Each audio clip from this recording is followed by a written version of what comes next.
Okay, we're pleased now to be joined in the media center here at Pocono by our points leader, and that's Dale Earnhardt Jr. He drives the number 88 Diet Mountain Dew National Guard Chevrolet for Hendrick Motorsports. And Dale, coming back to Pocono, you had a good run here a few weeks ago, and I know you'd like to tack on another win as we get closer and closer to the chase.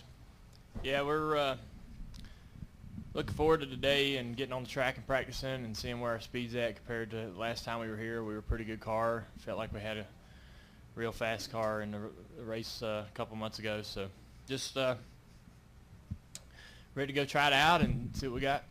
So should be a good weekend. Questions for Dale? If you have one, raise your hand. We'll start over here with David, then we'll go to this gentleman here, and then we'll go to Marty. Stay on that side, and then we'll come over here.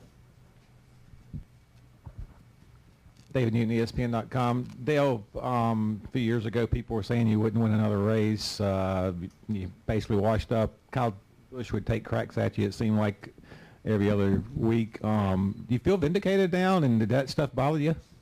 No, not. I mean, it didn't really bother me. I was worried about, my own situation more than anything, probably just how I could get it turned around or what I needed to do to get it turned around. But, I do feel a little bit vindicated to the people that considered that I wouldn't ever, be competitive again.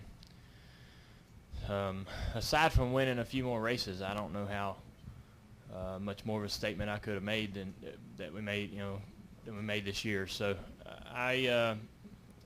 that's really not even secondary, though. That's not quite as important to me as just trying to make the best of this year, and the final result being, more wins and a championship. And the closer we get to the chase, the more real the opportunity seems, and so all that stuff comes into the forefront and becomes the most. I know what I need to be focusing on, and it's not whether I got back at somebody or vindicated myself as much as just focusing on what we're trying to do today, this weekend, next weekend, and so forth.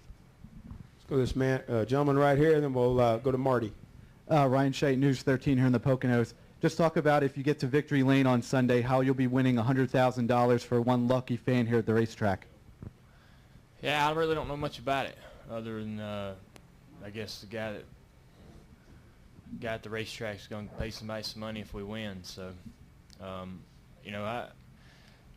that'll be good for whoever gets the money, and we'll be enjoying a trophy in victory lane. So everybody wins, I suppose.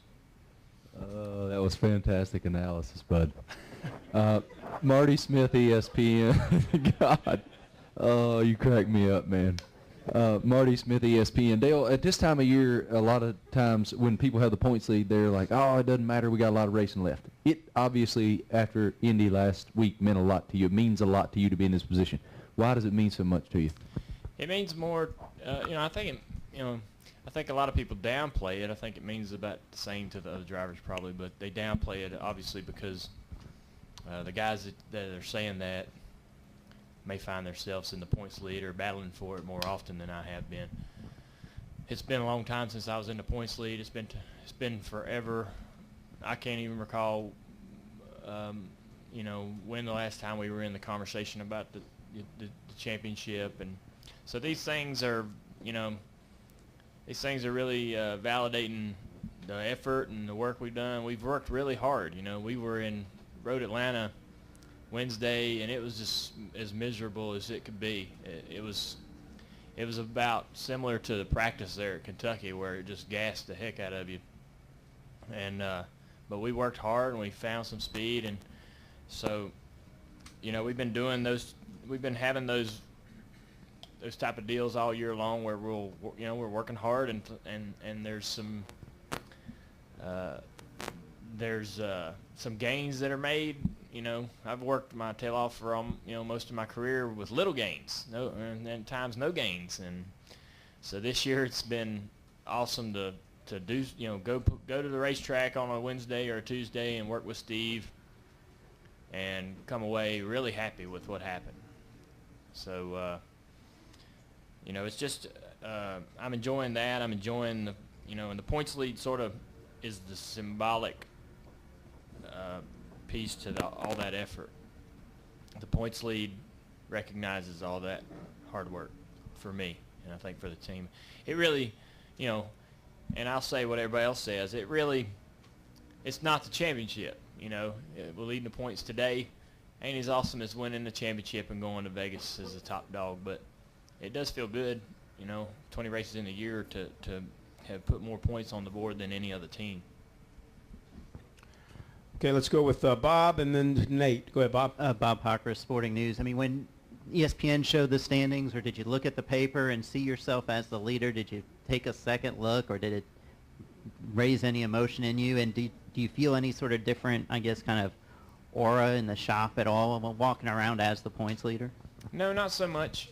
We felt pretty good about our year, and the feeling in the shop feels the same. I was over there, and like I said, we went to the racetrack and worked a little bit this week, and the feeling's pretty much similar to how it's been all season. It's been a good feeling, and everybody's positive and waiting on the next track. We feel like we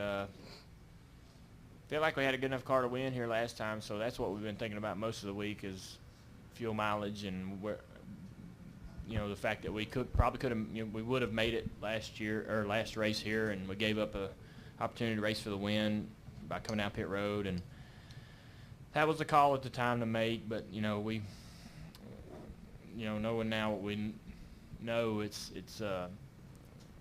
you don't get too many opportunities to race for wins with a car like that.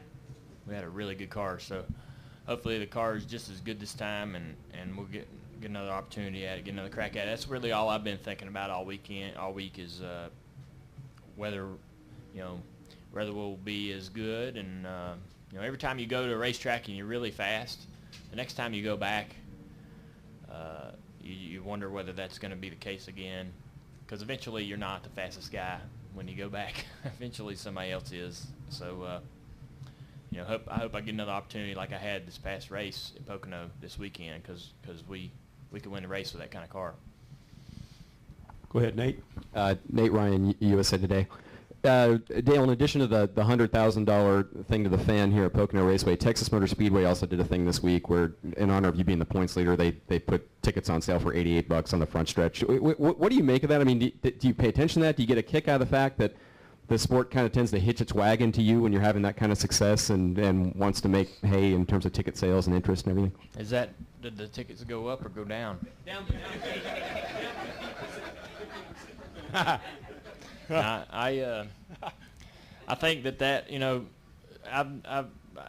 Eddie always has a lot of different strings he pulls, and I think that's a classy one. I think that's anything to make the process easier or cheaper for the fan is a great move. And I know that they're always trying to work on things to make the experience better for the fans, but to slash the ticket prices is probably at the top of the fans list. And so I think that to me, I feel great. I feel better about that than just handing one guy a $100,000 check. Nothing against what the idea that they had this weekend, but cutting ticket prices for everybody, or the majority, I guess, is a pretty cool thing. So I take a lot. I think that's pretty cool. I thought it was a classy move.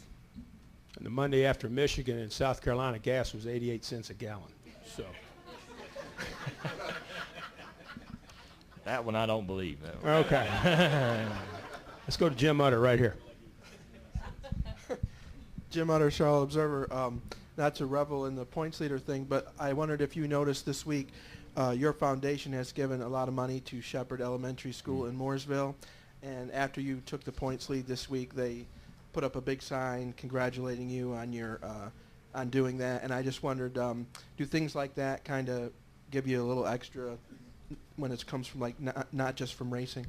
Well, Shepherd Elementary is just down the road from where I live, and it's a really small place. And I got involved at that school basically when I went to a friend of mine. His son was playing football for that school, little just little 8-year-old, 10-year-old kids, and so they didn't have any helmets or anything, no uniforms, nothing good. So that's how I started helping the school, and it meant a lot to me that they would do something like that after after a win like that. That really anybody would go out of their way to acknowledge what we did, or taking the points lead. So I've been over there and visited the school, walked through the school. We've invested more into the school and supported the school more. I like to do things close to home, as well as the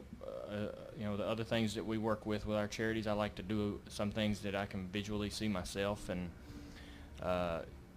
it was just down the road and it felt like the right thing to do. So it's great for them to acknowledge the relationship. I think that my sister texted me a picture of that acknowledgement that they made, and that's a great feeling. Yeah. Let's go to Steve, and then we'll go to Claire. Go ahead, Steve. Junior, could you talk about going to Watkins Glen, how the test went at Road Atlanta this past week? I mean, you haven't finished top 10 there in like 7 years. I mean, Yeah. What do you think your chances are of maybe cracking that next weekend? Yeah, I mean, it's me at a road course, man, it's a lottery. But we just I've had some good runs there, and I've had some fast cars there. When we went there in 2008 with Tony Jr., we rained out qualifying, so we started up front, and we led quite a good portion of the first 30 laps or so. We were really fast. So, I mean, I know I can go around there. That place is a lot easier than Sonoma. It's just straightaway turn, and that's really what I've been doing all my life. So it's a lot easier than Sonoma, a lot less technical. And the gains that we made this week, were literal. They were literally gains that I could see on the stopwatch and on the racetrack. So I know I didn't like the car when we tested at Road Atlanta earlier this year. When we went to Sonoma, I had the same issues with the car. I didn't like it, and we fought a lot of the same similar problems. We showed up at the test this week with the same problems and the same disappointment in the car, and then we made a lot of changes, and a few of them changes in particular just revolutionized the way the car drove and the way it felt, and the stopwatch was way faster. So I'm excited. I've been really happy to go to all the racetracks this year, and I particularly don't look forward to going to Sonoma and Watkins Glen as much as I do the ovals, but I'm excited about Watkins Glen this trip. Hopefully we can go down there and be competitive. Let's go to Claire, and then we'll got one more good time for Reed. Go ahead. Claire B. Lang, Sirius XM NASCAR Radio. This week I was giving away tickets to Richmond, and I looked back through Richmond to find a clip of audio to use to give away the tickets. And I'm not looking for you, but I listened through, and I find a clip from you, and it was at around Richmond time being asked about what it would mean to you to get into the chase. And your comment at that time was, well, got in the chase before, it's important, but it's more important that we be competitive. And it's such a different Dale Earnhardt Jr. sound.